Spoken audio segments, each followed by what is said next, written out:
The bullies slapped her in public. It was the biggest mistake they ever made. Amara had arrived in Maple Ridge 6 months ago. Her family moved after her father passed away. Her mother wanted a fresh start, but that meant Amara had to leave behind her old friends and everything she knew. She was a top student at her old school, but here, she barely spoke up. It wasn't that she didn't want to, she just felt out of place. At Maple Ridge High, there was a clear social hierarchy. And at the top were Kendra, Lily, and Sophie, beautiful, wealthy, and mean when they wanted to be.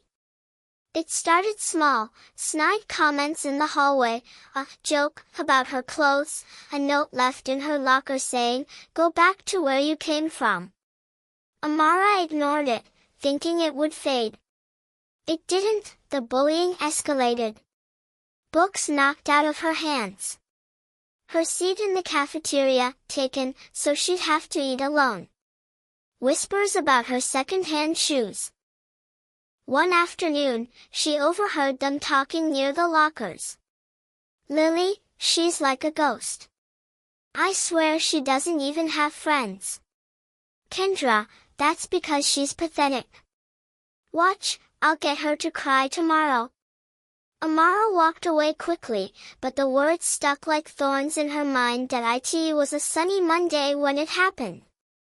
School had let out early, and Amara decided to take the long way home through the town square.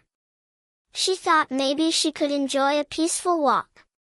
She didn't know Kendra and her crew were already there, sipping iced coffee and laughing on a bench. Kendra spotted her instantly. "Hey, Amara! Come here," she called loudly. Amara froze. People were everywhere, parents with kids, elderly couples, teens hanging out.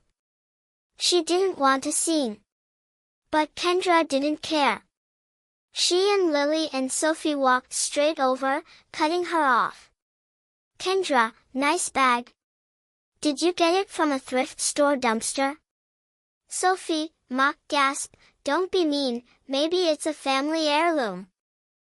Some people laughed quietly. Others turned away, pretending they didn't hear. Amara tried to move past them. "Amara, I don't want trouble.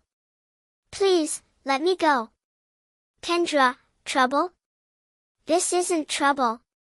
Suddenly, Kendra's face twisted into a smirk. "This is." Smack! The sound of her palm hitting Amara's cheek cut through the square like a whip. Gasps echoed. The crowd fell silent. Amara didn't cry. She didn't even touch her cheek. She just looked Kendra dead in the eyes and said in a low, steady voice, "Amara, you shouldn't have done that." Kendra laughed nervously, sensing a shift in the air. "Kendra, or what?" Amara didn't respond. She just reached into her pocket and pulled out her phone. Within minutes, a black SUV rolled up.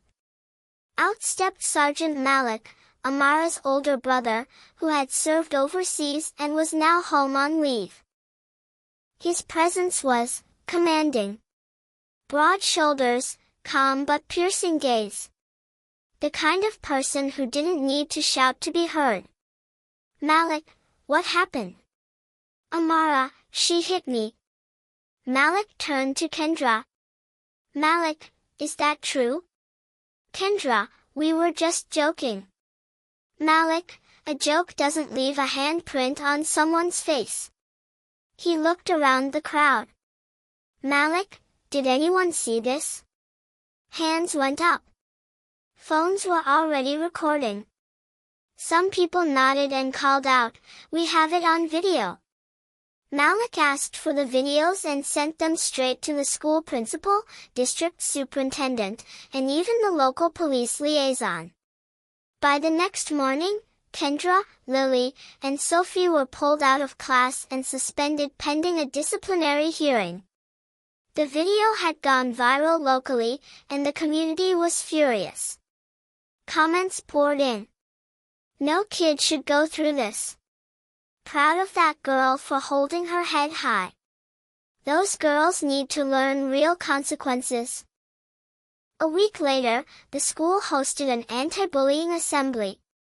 The principal asked Amara if she wanted to speak. At first, she hesitated. Public speaking terrified her. But then she remembered the faces in the crowd that day, the ones who looked away instead of helping. She stepped up to the microphone. Her voice trembled at first, but grew stronger with each word. She told her story, not just about the slap, but about the months of isolation, the comments, the small humiliations. Amara. Bullying doesn't always start with a slap. It starts with a whisper, a laugh, a small push. And it grows because people stay silent. I stayed silent too long. Not anymore. And I hope none of you will either. When she finished, the room erupted in applause. Some students were crying. Even a few teachers looked shaken. From that day forward, things changed. Amara wasn't invisible anymore, she was respected. Other quiet students started talking to her. Teachers checked in more often. Kendra, Lily, and Sophie came back to school weeks later, quieter, less sure of themselves. They never spoke to Amara again. And Amara?